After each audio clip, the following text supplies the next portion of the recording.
ಒಬ್ಬ ವ್ಯಕ್ತಿಯು 42 km/h ವೇಗದಲ್ಲಿ ಚಲಿಸುತ್ತಾ 5.4 ನಿಮಿಷಗಳಲ್ಲಿ ಸೇತುವೆಯನ್ನು ದಾಟ್ತಾನೆ. ಹಾಗಾದ್ರೆ ಆ ಸೇತುವೆ ಉದ್ದ ಎಷ್ಟು ಅಂತ ಕೇಳ್ಯಾರ. ಡಿಸ್ಟೆನ್ಸ್ ಇಸ್ ಕೊಟ್ಟು ಸ್ಪೀಡ್ ಇಂಟು ಟೈಮ್ ಆಗುತ್ತೆ. ಸ್ಪೀಡ್ ಎಷ್ಟು ಕೊಟ್ಟರೆ ಇಲ್ಲಿ 42 km ಕೊಟ್ಟರೆ, ಟೈಮ್ 5.4 ನಿಮಿಷ ಕೊಟ್ಟರೆ ಡಿವೈಡೆಡ್ ಬೈ 60 ಮಾಡಿದ್ರೆ ಅವರಿಗೆ ಕನ್ವರ್ಟ್ ಆಗುತ್ತೆ. 6×9 = 54 ಆಗುತ್ತೆ. 0.09 ಆಗುತ್ತೆ. 42 × 0.09 ಮಾಡಿದ್ರೆ ಎಷ್ಟಾಗುತ್ತೆ? 3.78 km ಆಗುತ್ತೆ. ಆಪ್ಷನ್ ಇಲ್ಲಿ ಸಿ ಕರೆಕ್ಟ್ ಆನ್ಸರ್ ಆಗುತ್ತೆ. ನಮ್ಮ ಚಾನಲ್ ಸಬ್ಸ್ಕ್ರೈಬ್ ಇಲ್ಲ ಸಬ್ಸ್ಕ್ರೈಬ್ ಮಾಡ್ರಿ, ಮತ್ತೆ ಹಂಗ ಲೈಕ್ ಮಾಡ್ರಿ, ಶೇರ್ ಮಾಡ್ರಿ. PDF ನಮ್ಮ ಟೆಲಿಗ್ರಾಮ್ ಚಾನಲ್ ಜಾಯ್ನ್ ಆಗ್ರಿ. ಮಗನ ವಯಸ್ಸಿನ 5 ಪಟ್ಟು ಮೊತ್ತವನ್ನು ತಂದೆಯ ವಯಸ್ಸಿಗೆ ಸೇರಿಸಿದಾಗ ಅದರ ಮೊತ್ತ 79 ವರ್ಷಗಳಾಗತ್ತೆ. ನೋಡ್ರಿ, ತಂದೆ ವಯಸ್ಸಿಗೆ 5 ಪಟ್ಟು ಮಗನ ವಯಸ್ಸಿನ ಸೇರಿಸಿದ್ರೆ ಮೊತ್ತ ಎಷ್ಟಾಗುತ್ತೆ? 79 ವರ್ಷ ಆಯ್ತು. ಅದೇ ರೀತಿ ತಂದೆ ವಯಸ್ಸಿನ 2.5 ಪಟ್ಟು ಮೊತ್ತವನ್ನು ಮಗನ ವಯಸ್ಸಿಗೆ ಸೇರಿಸಿದಾಗ ಅದರ ಮೊತ್ತ 94 ವರ್ಷಗಳಾಗುತ್ತೆ. ಅಂದ್ರೆ ಸಣ್ಣ ಏಜಿಗೆ 2.5 ಪಟ್ಟು ಫಾದರ್ ಏಜ್ ಸೇರಿಸಿದ್ರೆ ಮೊತ್ತ ಎಷ್ಟಾಗುತ್ತೆ? 94 ಆಗುತ್ತೆ. ಹಂಗಾದ್ರೆ ತಂದೆ ವಯಸ್ಸು ಎಷ್ಟು ಅಂತ ಕೇಳಿರಲಿ. ನೋಡ್ರಿ, ಸಣ್ಣ ಏಜ್ ಕಾಲ್ ಮಾಡಕ್ಕೆ ಇದು ಇಂಟು 5 ಮಾಡ್ತೀನಿ. ಇದಕ್ಕೆ ಎಷ್ಟಾಗುತ್ತೆ? 5s ಪ್ಲಸ್ 12.5f ಈಜು ಕೊಟ್ಟು ಎಷ್ಟಾಗುತ್ತೆ? 470 ಆಗುತ್ತೆ.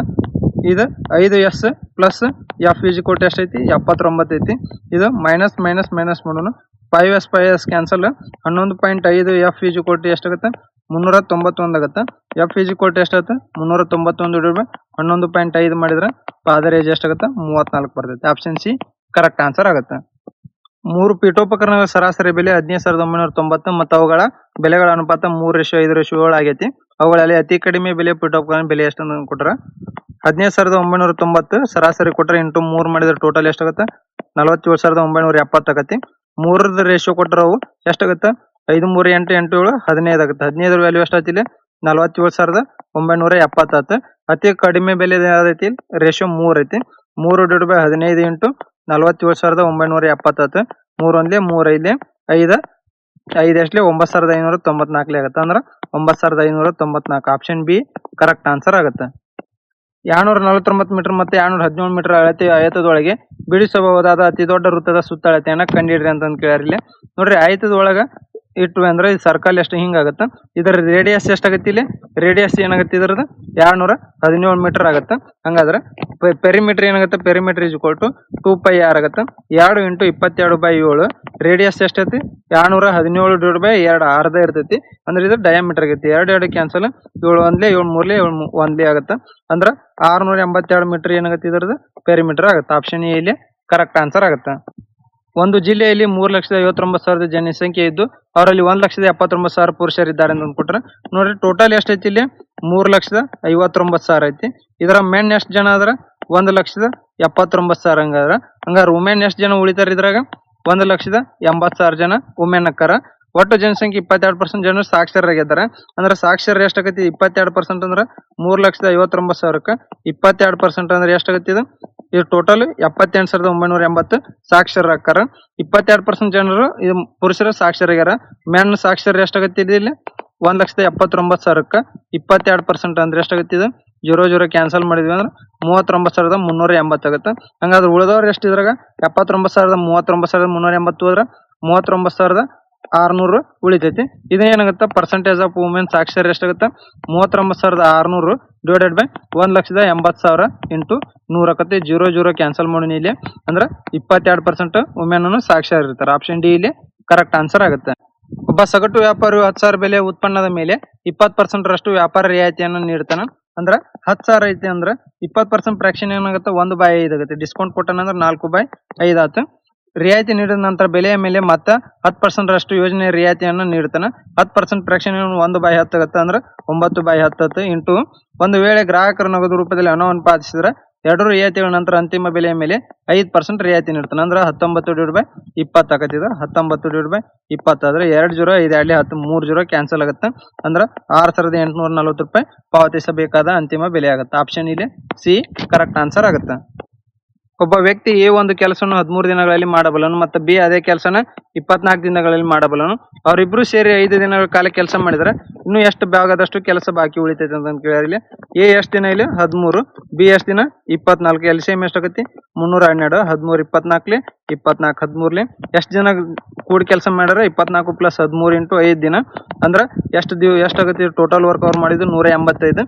ಉಳಿದಿದ್ದ ಕೆಲಸ ಎಷ್ಟು? 312 - 185 ಮಾಡಿದ್ರೆ 127 ಕೆಲಸ ಉಳಿತೈತಿ. ಫ್ರಾಕ್ಷನ್ ಏನಾಗತ್ತೆ? 127 / 312 ಆಗುತ್ತೆ. ಆಪ್ಷನ್ ಇಲ್ಲಿ ಸಿ ಕರೆಕ್ಟ್ ಆನ್ಸರ್ ಆಗುತ್ತೆ. ಒಂದು ಶರ್ಟ್ ನ ಮುದ್ರಿತ ಬೆಲೆ 800 ರೂಪಾಯಿ ಆಗೈತಿ. ಅದನ್ನ 25% ರಿಯಾಯಿತಿಯಲ್ಲಿ ಮಾರಾಟ ಮಾಡಲಾಗುತ್ತೆ. ಹಾಗಾದ್ರೆ ಆ ಶರ್ಟ್ ನ ಮಾರಾಟ ಬೆಲೆ ಎಷ್ಟು ಅಂತ ಕೇಳಿದ್ರೆ 25% ಫ್ರಾಕ್ಷನ್ ಏನಾಗುತ್ತೆ 1/4 ಆಗುತ್ತೆ. 4 ರಿಂದ 3 1% ಒಂದು ಡಿಸ್ಕೌಂಟ್ ಆತಂದ್ರೆ 4 ವ್ಯಾಲ್ಯೂ 800 ಕೊಟ್ಟರೆ ಇಂಟು 200 ಆಯ್ತು. ಹಂಗಾರೆ 3 ವ್ಯಾಲ್ಯೂ ಎಷ್ಟಾಗುತ್ತೆ ಇಂಟು 200 ಮಾಡಿದ್ರೆ 600 ರೂಪಾಯಿ ಆಗುತ್ತೆ. ಆಪ್ಷನ್ ಬಿ ಇಲ್ಲಿ ಕರೆಕ್ಟ್ ಆನ್ಸರ್ ಆಗುತ್ತೆ. ಮನೆಯ ಮೇಲ್ಚಾವಣಿ ಮೇಲೆ ಧ್ವಜದ ಸ್ತಂಭವನ್ನು ಇರಿಸಲಾಗೈತಿ. ಮನೆಯ ಬುಡದಿಂದ 30 ಮೀಟರ್ ದೂರದಲ್ಲಿ ಒಂದು ಬಿಂದುವಿನಿಂದ ಧ್ವಜಸ್ತಂಭ ತುದಿಯ ಮೇಲ್ಮುಖ ಕೋನ 60 ಡಿಗ್ರಿ ಮತ್ತು ಮನೆಯ ಮೇಲ್ಚಾವಣಿ ಮೇಲ್ಮುಖ ಕೋನ 30 ಡಿಗ್ರಿ ಆಗಿದ್ರೆ ಆ ಧ್ವಜಸ್ತಂಭದ ಎತ್ತರ ಎಷ್ಟು ಅಂತ ಕೇಳ್ಯಾರ. ಇಲ್ಲಿ ನೋಡ್ರಿ ಇದೇನಾಗತ್ತ ಮನೆ ಆಗತ್ತೆ. ಇಲ್ಲಿಗೆ ಇದ್ರ ಮೇಲೆ ಧ್ವಜಸ್ತಂಭ ಐತಿ ಅಂದ್ರೆ ಇದರ ಹೈಟ್ H1 ಇದು ಇಲ್ಲಿದ್ದ ಇದ್ರ ಹೈಟ್ H2 ಆಕತಿ. ಇದು ಎಷ್ಟು ದೂರಲಿದ್ದ ಐತಿ ಇಲ್ಲಿ 30 ಮೀಟರ್ ಕೊಟ್ಟಾರ. ಇದು ಎ ಆದ್ರೆ ಇದು ಬಿ ಆಗತ್ತ, ಇದು ಸಿ ಆಗತ್ತ, ಇದು ಡಿ ಆಗತ್ತ. ಇದ್ರ ಆಂಗಲ್ ಎಷ್ಟು ಕೊಟ್ಟಾರ ಇಲ್ಲಿ ಮನಿ ಮೇಲೆ ಇದಕ್ಕ 30 ಡಿಗ್ರಿ ಕೊಟ್ಟಾರ. ಹಂಗಾರ ಇಲ್ಲೇ ಧ್ವಜಸ್ತಂಭದಕ್ಕೆ ಎಷ್ಟು ಕೊಟ್ಟಾರ 60 ಡಿಗ್ರಿ ಕೊಟ್ಟಾರ. ನೋಡ್ರಿ ಟ್ಯಾನ್ ಥೀಟಾ ಏನಾಗತ್ತೆ formula perpendicular divided by base ಆಗಿರ್ತೈತಿ. ಇಲ್ಲಿ ಟ್ಯಾನ್ 30 ಡಿಗ್ರಿ ಏನಾಗುತ್ತೆ ಟ್ಯಾನ್ 30 ಡಿಗ್ರಿ ಈಸ್ ಕೊಟ್ಟು B C divided by A B ಆಗುತ್ತೆ. ಬಿ ಸಿ ವ್ಯಾಲ್ಯೂ ಏನೈತೆ ಹೈಟ್ H1 ಆಗೈತಿ ಡಿವೈಡೆಡ್ ಬೈ 30. ಇದು ಟ್ಯಾನ್ 30 ಡಿಗ್ರಿ ವ್ಯಾಲ್ಯೂ ಎಷ್ಟಾಗುತ್ತೆ 1/√3 ಆಗುತ್ತೆ. H1 ಈಸ್ ಕೊಟ್ಟು 30/√3 ಆಗುತ್ತೆ. ಇದು ಮಲ್ಟಿಪೈ ಬೈ ಡಿವೈಡ್ ಬೈ √3 ಮಾಡಿದ್ವಿ ಅಂದ್ರೆ ಎಷ್ಟಾಗುತ್ತೆ ಇದು 10√3 ಏನಾಗುತ್ತೆ H1 ವ್ಯಾಲ್ಯೂ ಹೋಗುತ್ತೆ. ಅಂದ್ರೆ ಇದ್ರ ವ್ಯಾಲ್ಯೂ ಎಷ್ಟಾಯ್ತು 10√3 ಆಯ್ತು. ಆಮೇಲೆ ನಮ್ಗೆ ನೋಡ್ರಿ ಇನ್ನ ಟ್ಯಾನ್ 60 ಡಿಗ್ರಿ ತೊಗೊಂಡು ಟ್ಯಾನ್ 60 ಡಿಗ್ರಿ ಕೊಟ್ಟು ಏನಾಗುತ್ತೆ B D divided by A B ಆಗುತ್ತೆ. ಇಲ್ಲಿ ಬಿ ಡಿ ಒಳಗೆ ಏನಾಗುತ್ತೆ H1 plus H2 divided by 30. ಇದು ಟ್ಯಾನ್ 60 ಡಿಗ್ರಿ ವ್ಯಾಲ್ಯೂ ಏನಾಗುತ್ತೆ ಇಲ್ಲಿ √3 ಆಗುತ್ತೆ. ಇದು 30√3 ಈಜು ಕೊಟ್ಟು ಏನಾಯ್ತು ಇಲ್ಲಿ H1 ವ್ಯಾಲ್ಯೂ ಎಷ್ಟು ಬಂದೈತೆ ನಮ್ಗೆ 10√3 ಬಂದೈತಿ plus H2 value ಕಂಡುಹಿಡಬೇಕು. H2 value ಎಷ್ಟಾಗುತ್ತೆ 20√3 ಬರ್ತೈತಿ. ಆಪ್ಷನ್ ಇಲ್ಲ ಕರೆಕ್ಟ್ ಆನ್ಸರ್ 20√3 ಆಗುತ್ತೆ. ಮೊದಲ ಸಂಖ್ಯೆ 39ರಷ್ಟು ಭಾಗವು ಎರಡನೇ ಸಂಖ್ಯೆ 9ನೇ 8 ಭಾಗಕ್ಕೆ ಸಮವಾಗಿದ್ರ ಮೊದಲ ಸಂಖ್ಯೆ ಮತ್ತೆ ಎರಡನೇ ಸಂಖ್ಯೆ ನಡುವಿನ ಅನುಪಾತ ಏನಂತ ಕೇಳಿದ್ರೆ ನೋಡಿ 39% ಅಂದ್ರೆ 39 ಎ ಇಂಟು ಎ ಇಜು ಕೊಟ್ಟು 9 ಡಿವೈಡ್ ಬೈ ಬಿ ಆಗುತ್ತೆ. ಇದು ಎ ಬೈ ಬಿ ಏನಾಗುತ್ತೆ ಇಲ್ಲಿ 800 ಡಿವೈಡೆಡ್ ಬೈ 300 ಎಷ್ಟಾಗುತ್ತೆ 51 ಆಗುತ್ತೆ. ಆಪ್ಷನ್ ಇಲ್ಲಿ ಯಾವ್ದು ಕರೆಕ್ಟ್ ಆಗುತ್ತೆ ಎ ಕರೆಕ್ಟ್ ಆನ್ಸರ್ ಆಗುತ್ತೆ. ನಮ್ಮ ಚಾನಲ್ ಸಬ್ಸ್ಕ್ರೈಬ್ ಇಲ್ಲ ಸಬ್ಸ್ಕ್ರೈಬ್ ಮಾಡ್ರಿ ಮತ್ತೆ ಹಂಗ ಲೈಕ್ ಮಾಡ್ರಿ ಶೇರ್ ಮಾಡ್ರಿ. ಎರಡು ಸಂಖ್ಯೆಗಳ ಮೊಸ ಮತ್ತು ಲಸ ಕ್ರಮವಾಗಿ 91 ಮತ್ತು 546 ಆಗೈತಿ. ಅವುಗಳಲ್ಲಿ ಒಂದ್ ಸಂಖ್ಯೆ 182 ಆಗಿದ್ರೆ ಇನ್ನೊಂದ್ ಸಂಖ್ಯೆ ಯಾವ್ದಂತ ಕೇಳ್ಯಾರ. LCM ಇಂಟು HF ಈಜು ಕೊಟ್ಟು ಏನಾಗುತ್ತೆ ಎ ಇಂಟು ಬಿ ಅವು ಎರಡು ಸಂಖ್ಯೆಗಳು ಆಕತಿ. LCM HF ವ್ಯಾಲ್ಯೂ ಎಷ್ಟು ಕೊಟ್ಟ 91 ಇಂಟು 546 ಈಜು ಕೊಟ್ಟು 182 ಇಂಟು ಬಿ ಆಗುತ್ತೆ 91 97 2 273 ಆಗುತ್ತೆ. ಬಿ ವ್ಯಾಲ್ಯೂ ಎಷ್ಟಾಗುತ್ತೆ 273 ಆಗುತ್ತೆ. ಆಪ್ಷನ್ ಎ ಕರೆಕ್ಟ್ ಆನ್ಸರ್ ಆಗುತ್ತೆ. 30 ಸೆಂಟಿಮೀಟರ್ ವ್ಯಾಸವನ್ನು ಹೊಂದಿರುವ ಗೋಳದ ಘನಫಲವನ್ನ ಕಂಡುಹಿಡಿರಿ ಅಂತ ಕೊಟ್ಟರೆ ಇಲ್ಲಿ ಡಯಾಮೀಟರ್ ಕೊಟ್ಟರೆ ರೇಡಿಯಸ್ ಅದರ ಅರ್ಧ ಆಗುತ್ತೆ 15 ಸೆಂಟಿಮೀಟರ್ ಆಗುತ್ತೆ. ವಾಲ್ಯೂಮ್ ಫಾರ್ಮುಲಾ ಏನಾಗುತ್ತೆ ಇಲ್ಲಿ 4/3 ಪೈ ಆರ್ ಕ್ಯೂಬ್ ಆಗುತ್ತೆ. 4/3 ಪೈ ವ್ಯಾಲ್ಯೂ ಅಂತ 3.14 ಆರ್ 15 ಇಂಟು 15 ಇಂಟು 15 ಆಗುತ್ತೆ. 3 1 3 5 15 ಆಗುತ್ತೆ. ಎಷ್ಟಾಗುತ್ತೆ ಇದು 14,130 ವಾಲ್ಯೂಮ್ ಆಗುತ್ತೆ. ಆಪ್ಷನ್ ಸಿ ಕರೆಕ್ಟ್ ಆನ್ಸರ್ ಆಗುತ್ತೆ. ಒಬ್ಬ ಅಪ್ರಾಮಾಣಿಕ ವ್ಯಾಪಾರಿ ತನ್ನ ಅಕ್ಕಿಯನ್ನು 30% ಲಾಭಕ್ಕೆ ಮಾರಾಟ ಮಾಡುವುದಾಗಿ ಹೇಳ್ಕೊಳ್ತಾನೆ.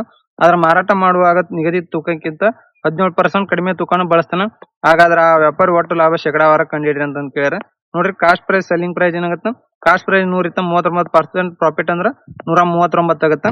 ನೋಡ್ರಿ ಅವಾಗ ಕೊಡುವಾಗ 17% ಕಡಿಮೆ ಕೊಡ್ತಾನ ಅಂದ್ರೆ ಅವಾಗ ಕಾಸ್ಟ್ ಪ್ರೈಸ್ ಎಷ್ಟಾಗುತ್ತೆ 13 ಆಗುತ್ತೆ. ಸೆಲ್ಲಿಂಗ್ ಪ್ರೈಸ್ 100 ಆಗುತ್ತೆ. 100 ಕ್ಯಾನ್ಸಲ್ 83 ರೇಷಿಯೋ 139 ಕಾಸ್ಟ್ ಪ್ರೈಸ್ ಮತ್ತೆ ಸೆಲ್ಲಿಂಗ್ ಪ್ರೈಸ್ ರೇಷಿಯೋ ಆಯ್ತು. Percentage of profit is equal to ಎಷ್ಟಾಗುತ್ತೆ 56/83 ಇಂಟು 100 ಆಗುತ್ತೆ. ಎಷ್ಟು ಬರ್ತೈತಿ 67.46% ಆಗುತ್ತೆ. ಅಂದ್ರೆ ನಮ್ಗೆ 67% ಕರೆಕ್ಟ್ ಆನ್ಸರ್ ಆಗುತ್ತೆ. ಆಪ್ಷನ್ ಡಿ ಕರೆಕ್ಟ್ ಆನ್ಸರ್ ಆಗುತ್ತೆ. ಎ ಬಿ ಮತ್ತು ಸಿ ನಡುವೆ 74,000 ರೂಪಾಯಿನ ಕೆಳಗಿನಂತೆ ಹಂಚಲಾಗೈತಿ. ಎ ನ 9 ಪಟ್ಟು ಈಜು ಕೊಟ್ಟು ಬಿ ನ 3 ಪಟ್ಟು ಈಜು ಕೊಟ್ಟು ಸಿ ನ 7 ಪಟ್ಟು. ಹಾಗಾದ್ರೆ ಎ ಗೆ ಸಿಗುವ ಪಾಲು ಎಷ್ಟು ಅಂತ ಕೇಳಿರಿ. 9 ಪಟ್ಟು ಎ ಈಜು ಕೊಟ್ಟು 3 ಪಟ್ಟು ಬಿ ಈಜು ಕೊಟ್ಟು 7 ಪಟ್ಟು ಸಿ ಆಗುತ್ತೆ. ಇವ್ರದ್ದು LCM ಎಷ್ಟಾಗುತ್ತೆ 63 ಆಗುತ್ತೆ. ಹಂಗಾದ್ರೆ A ratio B ratio C ಏನಾಗುತ್ತೆ ಇಲ್ಲಿ 9 7 3 21 ಇದು ಸಿ 7 9 ಅಂದ್ರೆ ಎ 7 ರೇಷಿಯೋ 21 ರೇಷಿಯೋ 9 ಆಗುತ್ತೆ. ಟೋಟಲ್ ಸಮ್ ಎಷ್ಟಾಗುತ್ತೆ ಇದು 37 ಆಗುತ್ತೆ. 37 ವ್ಯಾಲ್ಯೂ 74,000 ಕೊಟ್ಟಾರ ಇಂಟು 2,000 ಆಗೈತಿ. ನಮ್ಗೆ ಎ ಪಾಲ್ ಕೇಳ್ಯಾರ ಎಷ್ಟೈತಿ ಎ ಪಾಲು 7 ಐತಿ. 7 ಇಂಟು 2,000 ಮಾಡಿದ್ರೆ ಎಷ್ಟಾಗುತ್ತೆ 14,000 ಎ ಪಾಲ್ ಆಗುತ್ತೆ. ಆಪ್ಷನ್ ಸಿ ಕರೆಕ್ಟ್ ಆನ್ಸರ್ ಆಗುತ್ತೆ. 79 ತಟ್ಟೆಗಳನ್ನು 79 ಖರೀದಿಸಲಾಯಿತು ಮತ್ತು ಸಾರಿಗೆ ಸಮಯದಲ್ಲಿ 13 ತಟ್ಟೆಗಳು ಒಡೆದು ಹೋದವು. ವ್ಯಾಪಾರಿಯು ಉಳಿದ ತಟ್ಟೆಗಳನ್ನು ತಲಾ 5.90 ರಂತೆ ಮಾರಾಟ ಮಾಡಿದರೆ ಆ ವ್ಯಾಪಾರಿಯ ಲಾಭ ಕಂಡುಹಿಡಿ ಅಂತ ಕೇಳಿದ್ರೆ ಕಾಸ್ಟ್ ಪ್ರೈಸ್ ಎಷ್ಟೈತಿ 79 ವಸ್ತುಗಳದ್ದು 79 ರೂಪಾಯಿ ಆಯ್ತು. ಅದ್ರಾಗ 13 ಒಡೆದವು ಅಂದ್ರೆ ಉಳಿದಿದ್ದೆಷ್ಟು ಉಳಿದಿದ್ದು 66. ಈ 66 ಒಂದಕ್ಕೆ 5.9 ಅಂತ ಮಾರ್ತಾನ ಅಂದ್ರ ಸೆಲ್ಲಿಂಗ್ ಪ್ರೈಸ್ ಎಷ್ಟು ಆತ ಇದ್ರದ್ದು? ಸೆಲ್ಲಿಂಗ್ ಪ್ರೈಸ್ ಇದ್ರದ್ದು 389.4 ಆತ. ಲಾಭ ಏನಾಗತ್ತೆ ಇಲ್ಲಿ 389.4 ಮೈನಸ್ 79 ಮಾಡಿದ್ವಿ ಅಂದ್ರ 310.4 ರೂಪಾಯಿ ಲಾಭ ಆಗತ್ತೆ. ಆಪ್ಷನ್ ಇಲ್ಲಿ ಸಿ ಕರೆಕ್ಟ್ ಆನ್ಸರ್ ಆಗುತ್ತೆ. ಒಬ್ಬ ಮಹಿಳೆ 282 ಕಿಲೋಮೀಟರ್ ದೂರವನ್ನು ಗಂಟೆಗೆ 47 ಕಿಲೋಮೀಟರ್ ವೇಗದಲ್ಲಿ, ಮುಂದಿನ 120 ಕಿಲೋಮೀಟರ್ ದೂರವನ್ನು ಗಂಟೆಗೆ 20 ಕಿಲೋಮೀಟರ್ ವೇಗದಲ್ಲಿ ಮತ್ತು ನಂತರ 496 ಕಿಲೋಮೀಟರ್ ದೂರವನ್ನು ಗಂಟೆಗೆ 62 ಕಿಲೋಮೀಟರ್ ವೇಗದಲ್ಲಿ ಪ್ರಯಾಣಿಸ್ತಾರ. ಹಾಗಾದ್ರೆ ಇಡೀ ಪ್ರಯಾಣದ ಉದ್ದಕ್ಕೂ ಅವರ ಸರಾಸರಿ ವೇಗ ಎಷ್ಟು ಅಂತ ಕೇಳಿದ್ರೆ, ಸರಾಸರಿ ವೇಗ ಏನಾಗತ್ತೆ ಇಲ್ಲಿ ಒಟ್ಟು ದೂರ ಡಿವೈಡೆಡ್ ಬೈ ಒಟ್ಟು ಸಮಯ ಆಕತಿ. ಇಲ್ಲಿ 1x ಟೈಮ್ ಎಷ್ಟು ಅಂತಾನೆ 282ಕ್ಕೆ 47 ಕಿಲೋಮೀಟರ್ ಪರ್ ಅವರ್ ಹೋದ್ರೆ 6 ತಾಸು. ಎರಡನೇದಕ್ಕೆ 120/20 ಮಾಡಿದ್ರೆ 6 ಗಂಟೆ. ಆಮೇಲೆ ಮೂರನೇದಕ್ಕೆ ಎಷ್ಟಾಗತ್ತೆ 496/62 ಮಾಡಿದ್ರೆ ಇಲ್ಲಿ ಎಷ್ಟು ತಾಸು ಅಂತಾನೆ 8 ತಾಸು ಅಂತಾನೆ. ಟೋಟಲ್ ಒಟ್ಟು ದೂರ ಎಷ್ಟಾಗತ್ತದ 898 ಆಗತ್ತೆ. ಒಟ್ಟು ಸಮಯ ಎಷ್ಟಾಗತ್ತೆ 20 ಆಗತ್ತೆ. ಹಾಗಾದ್ರೆ average speed 44.9 kilometre per hour ಆಗುತ್ತೆ. ಆಪ್ಷನ್ ಎ ಇಲ್ಲಿ ಕರೆಕ್ಟ್ ಆನ್ಸರ್ ಆಗುತ್ತೆ. ಒಬ್ಬ ಬ್ಯಾಟ್ಸ್ಮನ್ 23 ಪಂದ್ಯಗಳ ಸರಾಸರಿ 41 ಮತ್ತು ಮುಂದಿನ 10 ಪಂದ್ಯಗಳಲ್ಲಿ ಅವನು ಸರಾಸರಿ 14 ರನ್ಗಳು ಗಳಿಸಿದ್ದಾರೆ. ಹಾಗಾದ್ರೆ ಒಟ್ಟು 33 ಪಂದ್ಯಗಳ ಸರಾಸರಿ ರನ್ ಎಷ್ಟು ಅಂತ ಕೇಳಿದ್ರೆ, ಇಲ್ಲಿ 23 ಪಂದ್ಯಕ್ಕೆ 41 ಅಂದ್ರೆ ಟೋಟಲ್ ರನ್ 943. ಆಮೇಲೆ 10 ಪಂದ್ಯಕ್ಕೆ 14 ರನ್ ಅಂದ್ರೆ ಎಷ್ಟು 140 ರನ್. Total run ಎಷ್ಟದ 1083. ಸರಾಸರಿ ಎಷ್ಟಾಗುತ್ತೆ 1083 ಡಿವೈಡೆಡ್ ಬೈ 33 ಮಾಡಿದ್ರೆ 32.82 ಸರಾಸರಿ ಆಗುತ್ತೆ. ಆಪ್ಷನ್ ಬಿ ಇಲ್ಲಿ ಕರೆಕ್ಟ್ ಆನ್ಸರ್ ಆಗುತ್ತೆ. ನೋಡ್ರಿ, ಈ ಪ್ರಶ್ನೆಗೆ ನೀವು ಆನ್ಸರ್ನ ಕಮೆಂಟ್ ಮಾಡ್ರಿ. ಈ ಪ್ರಶ್ನೆಗೂ ಆನ್ಸರ್ನ ಕಮೆಂಟ್ ಮಾಡ್ರಿ. HW ಇದು